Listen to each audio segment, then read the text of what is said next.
Hello everyone, welcome back to the channel. So I'm on chapter 6 of Left Behind, Left Behind book 1, Left Behind. Let's continue reading then. Page 97. It had been ages since Rayford Steele had been drunk. Irene had never been much of a drinker, and she had become a teetotaler during the last few years. She insisted that he hide any hard stuff if he had to have it in the house at all. She didn't want Raimi even knowing his daddy still drank. That's dishonest, Rayford had countered. It's prudent, she said. He doesn't know everything, he doesn't have to know everything. How does it jibe with your insistence that we be totally truthful? Telling the whole truth doesn't always mean telling everything you know. You tell your crew you're taking a bathroom break, but you don't go into detail about what you're doing in there, do you? Irene, I'm just saying you don't have to make it obvious to your preteen son that you drink hard liquor. He had found her point hard to argue, and he had kept his bourbon stashed high and out of sight. If ever there was a moment that called for a stiff drink, this is it. He reached behind the empty cake cover in the highest cabinet over the sink and pulled down a half-finished fifth of whiskey. His inclination, knowing no one he cared about would ever see, was to tip it straight up and guzzle. But even at a time like this, there were conventions and manners. Guzzling boozle from the bottle was simply not his style. Rayford poured 3 inches into a wide crystal glass and threw it back like a veteran. That was about as out of character as he could find comfortable. The stuff hit the back of his throat and burned all the way down, giving him a chill that made him shudder and groan. What an idiot, he thought, and on an empty stomach, too. He was already getting a buzz when he replaced the bottle, then thought better of it. He slipped it into the garbage under the sink. Would this be a nice memorial to Irene giving up even the occasional hard drink? There would be no benefits of Raimi now, but he didn't feel right about drinking alone anyway. Did he have the capacity to become a closet drunk? Who doesn't, he wondered. Regardless, he wasn't going to cash in his maturity because of what had happened. Rayford's sleep had been deep but not long enough. He had a few immediate chores. First, he had to connect with Chloe. Second, he had to find out what PanCon wanted from him in the next week. Normal regulations would have grounded him after an overly long flight and a rerouted emergency landing. But who knew what was going on now? How many pilots had they lost? When would runways be cleared? Flights scheduled? If he knew anything about the airlines, it would all be about dollars. As soon as they could get those machines airborne, they could start being profitable again. Well, PanCon had been good to him. He would hang in there and do his part. But what was he supposed to do about this grief, this despair, this empty ache? Finally understood the breed who complained when their loved one was too mangled to see or whose body had been destroyed. They often complained that there was no sense of closure, and that grieving process was more difficult because they had a hard time imagining their loved one actually dead. That always seemed strange to him. Who would want to see a wife or child stretched out and made up for a funeral? Wouldn't you want to remember them alive and happy as they were? But he knew better now. He knew that his wife and son were gone as surely as if they had died, as his own parents had years before. Irene and Ray would not be coming back, and he didn't know if he would ever see them again because he didn't know if there were second chances on this heaven thing. He longed to be able to see their bodies at least in a bed, in a casket, anywhere. He would have given anything for one last glimpse. It wouldn't have made them feel any less dead to him, but maybe he wouldn't feel so abandoned, so empty. Rayford knew there would not be likely to be phone connections between Illinois and California for hours, maybe days. Yet he had to try. He dialed Stanford, the main administration number, and he didn't even get a busy signal or a recorded message. He dialed Chloe's room. Still nothing. Every half hour or so he hit the redial button. He refused to hope she would answer. If she did, it would be a wonderful surprise. Rayford found himself ravenous, and he knew he'd better get something in his stomach before that few ounces of booze did a number on him. He mounted the stairs again, stopping in Raimi's room to pick up the little pile of clothes by which he remembered the boy. He put them in a cardboard gift box he found in Irene's closet, then placed her nightgown, locket, and ring in another. He took the boxes downstairs along with 2 cookies she had mailed him. The rest of that batch of cookies had to be around somewhere. He found them in a Tupperware bowl in the cupboard. He was grateful that their smell and taste would remind him of her until they were gone. Rayford added a couple to the 2 he had brought down, put them on a paper plate, and poured himself a glass of milk. He sat at the kitchen table next to the phone but couldn't force himself to eat. He felt paralyzed. To busy himself, he erased the calls on the answering machine and added a new outgoing message. He said, "This is Rayford Steele. If you must, please leave a very brief message. I'm trying to leave this line open for my daughter, Chloe. If it's you, I'm either sleeping or close by, so give me a chance to pick up. If we don't connect for some reason, do whatever you have to get home. Any airline can charge to me. I love you." After he slowly ate his cookies, the smell and taste bringing images to him of Irene in the kitchen, and the milk making him long for his boy. This is going to be hard, so hard. He was exhausted, yet he couldn't bring himself to go upstairs again. He knew he would have to force himself to sleep in his own bedroom that night. For now, he was stretched out on the couch in the living room and hoped Chloe would get through. He pushed the redial button again. This time, he got the quick busy signal that told him something was happening. At the very least, lines were being worked on. That was progress. He knew she was thinking of him while he was thinking of her, but she had no idea what might have happened to her mother or her brother. Would he have to tell her by phone? He feared he would. She would surely ask. He lumbered to the couch and lay down, a sob in his throat with no more tears to accompany it. If only Chloe would somehow get his message and get started home, he could at least tell her face to face. Rayford lay there grieving, knowing the television would be full of scenes he didn't want to see, dedicated around the clock to the tragedy and mayhem all over the world. And then hit him. He sat up staring at the window in the darkness. He owed it to Chloe not to fail her. He loved her and she was all he had left. He had to find out how he missed everything Irene had been trying to tell them, why it had been so hard to accept and believe. Above all, he had to study, to learn, to be prepared for whatever happened next. His parents were of God. If they had been his doing, was this the end of it? The Christians, the real believers, get taken away, and the rest are left to grieve and mourn and realize their error? Maybe so. Maybe that was the price. But then what happens when we die, he thought? If heaven is real, if the rapture was a fact, what does it say about hell and judgment? Is that our fate? We go through this hell with regret and remorse, and then we literally go to hell too? Irene always talked about loving God, but even God's love and mercy had to have limits. Had everyone who denied the truth pushed God to his limit? Was there no more mercy, no second chance? Maybe there wasn't, and if that was so, that was so. But if there were options, if there was still a way to find the truth and believe or whatever it was Irene said one was supposed to do, Rayford was going to find it. Would it mean admitting he didn't know everything? That he relied on himself and that now he felt stupid and weak and worthless? He could admit that. After a lifetime of achieving, of excelling, of being better than most and the best in most circles, he had been as humble as was possible in one stroke. There was so much he didn't know and so much he didn't understand.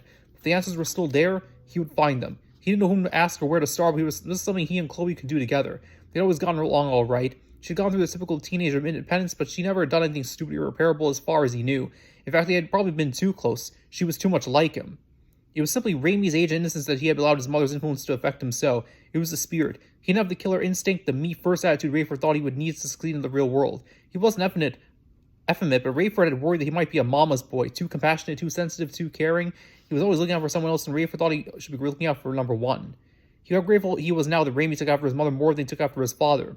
I wished there could have been some of that in Chloe. She was competitive, a driver, someone he had to be convinced and persuaded. She could be kind and generous when it took suited her purpose, but she was like her dad. She took care of herself.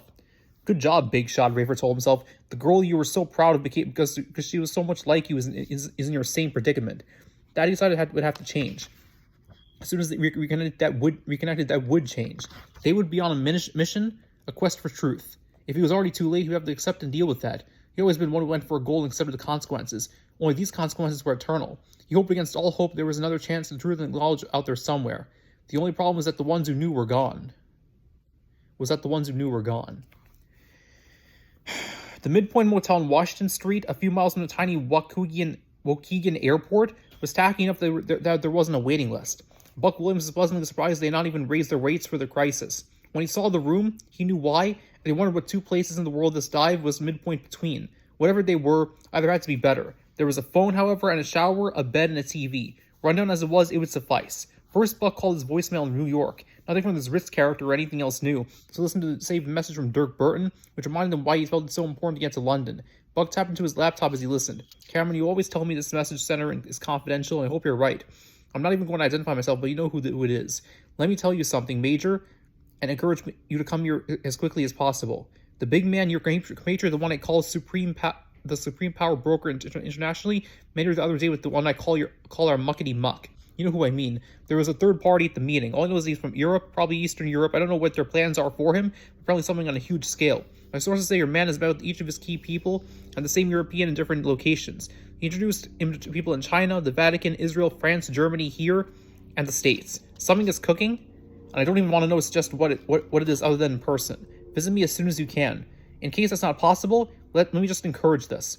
Watch the news for installation of a new leader in Europe. If you say, as I did, that no elections are scheduled and no changes of power are imminent, you'll get my drift. Come soon, friend. Buck called Ken Ritz's machine to tell him where he was. Then he tried calling West once again and finally got through. Buck was surprised at what a relief it was to hear his father's voice, though he sounded tired, discouraged, and not a little panicky. Everybody okay out there, Dad? Well, not everybody. Jeff was here with me, but he's taken the four-wheel drive to see if he can get to the accident site where Sharon was at last seen. Accident? She was picking up the kids at a retreat or something to do with her church. She doesn't go with us anymore, you know. Story is she never got there. Car flipped over, no trace of her, except her clothes, and you know what that means. She's gone? Looks that way. Jeff can't accept it. He's taking it hard. Wants to see for himself. The trouble is the kids are gone too, all of them. All their friends, everybody at the retreat thing in the mountains. State police found all the kids' clothes, about 100 sets of them, and some kind of late-night snack burning on the stove. Woo, boy, tell Jeff I'm thinking of him. If he wants to talk, I'm here. I can't imagine he'll want to talk, Cameron, unless you have some answers. That's the one thing I haven't got, Dad. I don't know who does. I have this feeling whoever had the answers is gone. This is awful, Cam. I wish you were here with us. Yeah, I'll bet. You being sarcastic? Just expressing the truth, Dad. If you wanted me to out there, it'd be the first time. Well, this is the kind of time when maybe we change our minds. About me? I doubt it. Cameron, let's not get into... About me, I doubt it. Cameron, let's not get into this, huh? For once, think of somebody other than yourself. You lost a sister-in-law and a niece and a nephew yesterday, and your brother will probably never get over it. Buck bit his tongue. Why did they always have to do this, especially right now? His dad was right. If only Buck could admit that, maybe they could move on. He had been resented by the family ever since he'd gone on to college, following his academic prowess to the Ivy League. Where he came from, the kids were supposed to follow their parents to the business. His dad was trucking fuel into the state, mostly from Oklahoma and Texas. It was a tough business with local people thinking the resources all come from their own state. Jeff had worked his way up into the little business, starting in the office, then driving a truck, now running the day-to-day operations. There had been a lot of bad blood, especially since Cameron was away at school when his mother fell ill. She insisted he stay in school, but when he missed coming home for Christmas due to money problems, his dad and brother never really forgave him. His mother died while he was away, and he got the cold shoulder even at her funeral. Some healing had occurred over the years, mostly because his family loved to claim him and brag about him once he came on as a journalist prodigy. He had let bygones be bygones when he was now welcome because he was somebody, and so he rarely went home. There was too much baggage to reconcile completely, but he was still angry with himself for opening old wounds when his family was suffering. If there's some kind of memorial service or something, I'll try to make it, Dad, alright? You'll try? That's all I can promise. You can imagine how busy things are global right now. Needless to say, this is the story of the century. We'll be writing the next cover story. I have a lot to do with the coverage, yeah. But the cover? Buck sighed, suddenly tired. It was no wonder. He'd been awake nearly 24 hours. I don't know, Dad. I've already filed a lot of stuff. My guess is this next issue will be a huge special with lots of stuff from all over. It's unlikely my piece would be the sole cover article. It looks like I do have the assignment for a pretty major treatment 2 weeks from now. He hoped that would satisfy his dad. He wanted to get off and get some sleep, but it didn't. What's that mean? What's the story? I'll be pulling together several writers' pieces on the theories behind what's happened. That'll be a big job. Everybody I talk to has a different idea. You know, your brother's afraid it was like the last judgment of God or something. He does? Yeah, but I don't think so. Why not, Dad? He didn't really want to get into a lengthy discussion, but this surprised him, because I asked our pastor. He said if it was Jesus Christ taking people to heaven, he and I and you and Jeff would be gone too. Makes sense. Does it? I never claimed any devotion to the faith. The heck you have, and you always get into this liberal East Coast baloney. You know good and well we read you in church, Sunday school from the time you were a baby. You're as much a Christian as any one of us. Kevin wanted to say precisely my point, but he didn't. It was lack of connection between his family's church attendance and their daily lives that made him quit going to church altogether the day that became his choice. Yeah, well, I'll tell Jeff I'm thinking about him, huh? And if I can work it out at all, I'll get back there for whatever he's going to do about Sharon and the kids.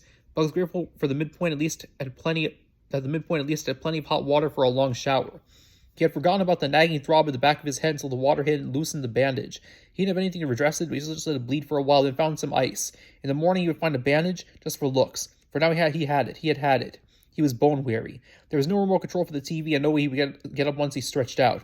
He turned CNN on low so it wouldn't interrupt his sleep, and he watched the world round up before dozing off. Images from around the globe were almost more than he could take, but news is his business. Remember the many earthquakes and the wars of the last decade in the nightly coverage that was so moving. Now here was 1,000 times more of the same, all the same day. Never in history had more people been killed in one day than those who disappeared all at once. Had they been killed? Were they dead? Would they be back? Buck couldn't take his eyes, heavy as they were, off the screen as images after image showed disappearances caught on home videotape. For some countries, came professional tapes of live television shows in progress, a house microphone landing on top of his empty clothes, bouncing off his shoes and making a racket as he rolled across the floor. The audience screamed. One of the cameras panned the crowd, which had been in capacity a moment before. Now several seats were empty, clothes draped across them. Nothing could have been scripted like this, Buck thought, blinking slowly. And someone tried to tell us a screenplay about millions of people disappearing, leaving everything but their bodies behind, it would be laughed off. Buck was not aware that he was asleep until the cheap phone jangled so loud he was sounded as if he would rattle itself off the table. He groped for it.